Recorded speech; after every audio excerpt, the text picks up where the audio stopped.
Welcome to our channel wings ए कुरान। Guys, हम आपके साथ जो ये सीरीज़ चला रहे हैं supervisor that mean social welfare की, इसमें हमारा यूनिट 3 यहाँ वीडियो लेक्चर्स पे फिनिश हो चुका है। आज मैं आपके साथ द मच अवेटेड जो MCQs है, सो दैट आपको भी एक कॉन्फिडेंस आ जाए कि कहाँ तक वी कैन सॉल्व क्वेश्चंस। सो एक simplified MCQs pattern I have started with you. Let's see उसमें हम कितने सॉल्व कर पाते हैं। आप at the end of the video हमारे कॉमेंट सेक्शन पे आप मेरे को बताइए दैट आउट ऑफ 10 आपने कितने मार्क्स स्कोर किए। Now first question, occupational segregation by sex is divided into how many parts? 2, 3, 1 या 4? Now this is important। हमने ये पढ़ा था हमारे थर्ड चैप्टर में जब हम सेक्स, जेंडर और सेक्सुअल डिवीजन ऑफ लेबर की बात कर रहे थे। वहाँ पे हमने ये बात की थी ऑक्यूपेशनल सेग्रीगेशन कितने में डिवाइड होता है? 2 में। कौन कौन सा? एक होता है हॉरिजॉन्टल एंड एक होता है आपका वर्टिकल, ठीक है। एंड देन हमने इसमें एग्जांपल में बात की थी, हॉरिजॉन्टल हो गया आपका इस हिसाब से, वर्टिकल हो गया ऐसे। हॉरिजॉन्टल में हमने क्या था, जैसे वुमेन अगर कुक है, मेड्स है, then men will be truck drivers या सेक्रेटरीज या इवन अकाउंटेंट्स, ठीक है। वर्टिकल में आगे आपका जैसे distribution of men and women होती है एक ही ऑक्यूपेशन में, बट उनको अलग तरीके से पे किया जाता है। ग्रेड लेवल, जो उनकी ग्रेड लेवल होती है वो अलग होती है, ठीक है। Let's move ahead. Third generation of human rights are also called. Now ये हमारा फर्स्ट चैप्टर में से है, जब हमने डेफिनेशन, कैरेक्टरिस्टिक्स, फिर इसका हिस्टोरिकल कॉन्टेक्स्ट में ह्यूमन राइट्स के बारे में पढ़ा था। तब हमने पढ़ा था कि इसमें 4 टाइप की हमने जनरेशन, 4 जनरेशन राइट्स हमने पढ़ी थी। Now third generation of human rights का क्या है? Digital rights, solidarity rights, civil and political rights या right to life. The correct answer here is B. इसका थोड़ा बैकग्राउंड कर लेते हैं। जो वर्ल्ड वॉर 2 में हमने देखा था, जो काफ़ी तबाही हुई थी, जो उसका इफ़ेक्ट हुआ था, उसके बाद काफ़ी काफ़ी countries they started speaking up minority Nations के लिए, जहाँ पे माइनॉरिटी नेशंस से या जिनका उनको लग रहा था कि they were not able to speak up, अपने हक के लिए नहीं लड़ पा रहे थे। सो सॉलिडारिटी क्या होता है, मैंने उस टाइम भी बताया था, एक सद्भावना, एक सपोर्ट सिस्टम वो एग्जिस्ट हुआ था फिर उस टाइम पे। Which of the following are characteristics of human rights? Again, first question, that means first topic से आपका है। They are dynamic. Yes, they are dynamic. That means हमने पढ़ा था इसका static होता है, stagnant, एक ही टाइप, but dynamic means ये change हुआ जा रहा है बार बार with time। जैसे सोसाइटी इवॉल्व हो रही है उस हिसाब से ये सॉल्व हुआ जा रहा है, दैट मीन्स चेंज हुआ जा रहा है। Inalienable, this is also true, that means absolute, ठीक है। एब्सोल्यूट है, मेरा कोई हक लिया नहीं जा सकता है, they can not be taken away, this is true, नहीं ली जा सकती है। आपका right to freedom to speech and expression है, या जो हमने स्लेवरी ओरिएंटेड बात की थी, या फॉर्मिंग ऑफ ओपिनियन या एसोसिएशन था, वो नहीं किया जा सकता है। So the correct answer here is D. Now under which article of UDHR, that means Universal Declaration of Human Rights, ये आपका सेकेंड चैप्टर था, is there a freedom of assembly? Now freedom of assembly की हम बात कर रहे थे।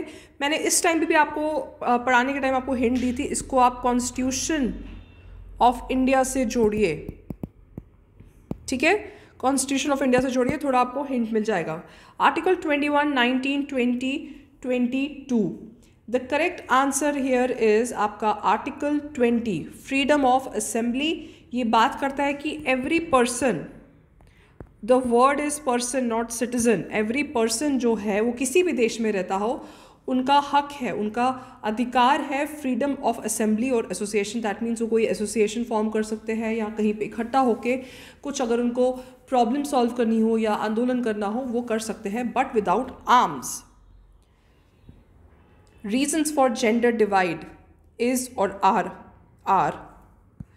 affordability of access, women having less time in learning new techniques, geographical restrictions, और लास्ट है आपका all of the above। of course इसका आंसर है हमारा D, all of the above। ये सही बात है। जेंडर डिवाइड क्यों होता, जेंडर डिजिटल डिवाइड क्यों होता है?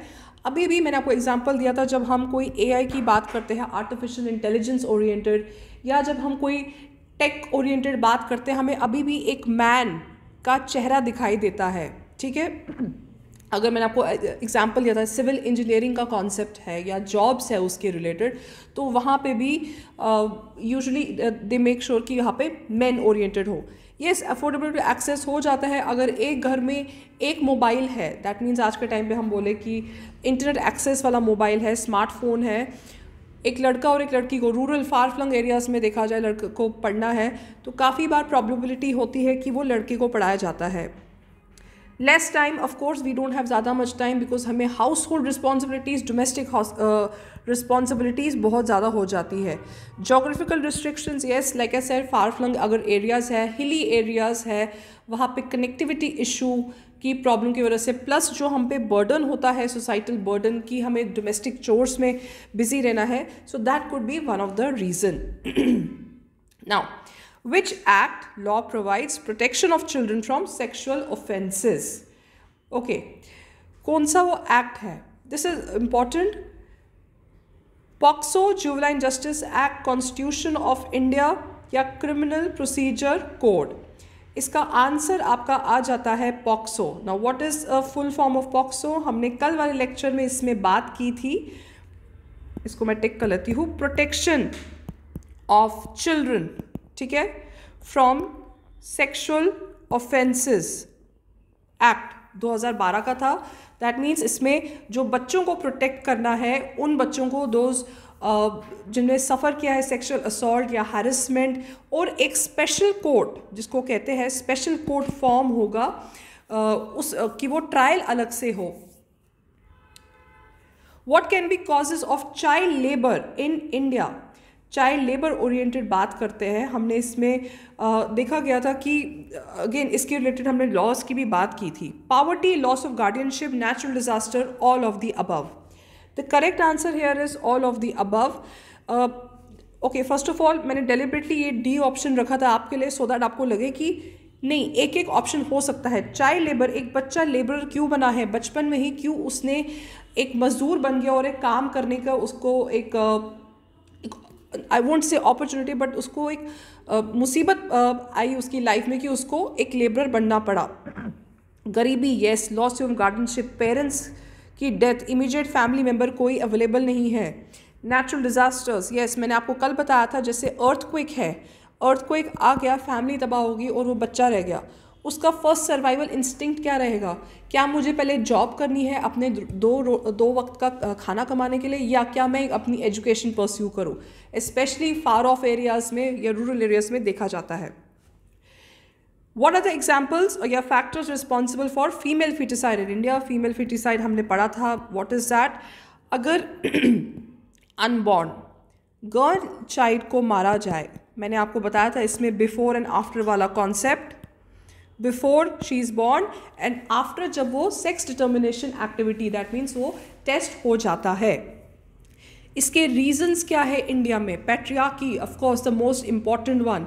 जो मेल डोमिनेंट सोसाइटी है, let me erase it for you, यहाँ पे जो मेल डोमिनेंट सोसाइटी की हम बात करते हैं, that is the most important factor, male dominance.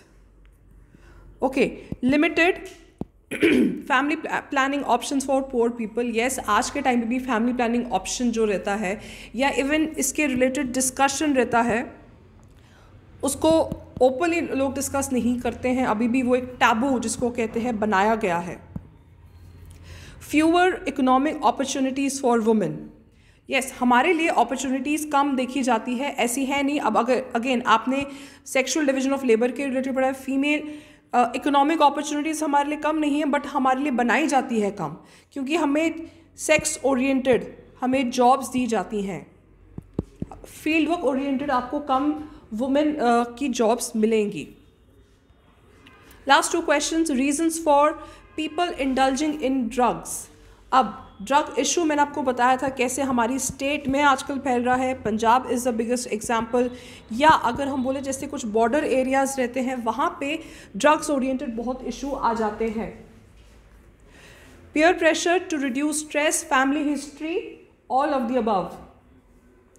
The correct answer of course is all of the above. Peer pressure हो गया, आपकी जो एज ग्रुप है उस हिसाब से आप पे प्रेशराइज किया गया है। स्ट्रेस को रिड्यूस करने के लिए बिल्कुल काफ़ी जो एम्प्लॉयड लोग हैं जो फैंसी कंपनीज़ में, जिसको हम कहते हैं हार्श कॉर्पोरेट कल्चर से डील करते हैं, they are also using it. Family history बहुत बार हुआ है, हमने काफ़ी बार ये केसेस वेस्टर्न कंट्रीज़ में ये देखा गया है। When was the National Commission of Women established? यहाँ पे मार्क्ड है ऑलरेडी 1992। ऑफ कोर्स ये हमारे लिए बना गया था national commission of women. They made sure कि यहाँ पे कुछ भी केसेस अगर फाइल हमें करने हो या उसके रिलेटेड अगर कुछ वर्कशॉप या कमिटीज़ फॉर्म करनी हो, सेमिनार्स कंडक्ट कराना हो, तो दे डू इट। 1992 में फॉर्म हुआ था। ये एडवाइस करते हैं गवर्नमेंट को ऑन पॉलिसी मैटर्स भी जो वुमेन ओरिएंटेड रहती है। ओके गाइस, सो ये थे हमारे यूनिट 3 ओरिएंटेड आपके MCQs। आई होप आप इसको आराम से देखिए, keep on watching and sharing, it will help you a lot. हम और भी ऐसे MCQs के साथ आएंगे आपको एक कॉन्फिडेंस लेने के लिए। जस्ट अ रिमाइंडर, ये हमारा फीमेल सुपरवाइज़र कोर्स जो चल रहा है, हमारा ऑनलाइन एंड ऑफलाइन मोड, आप हमारे कैनाल रोड सेंटर पे आ सकते हैं फॉर डेमो क्लासेस, या आप हमारा जो ऐप है विंग्स-ए-कुरान उसको डाउनलोड करके आप you can watch the videos and get the material.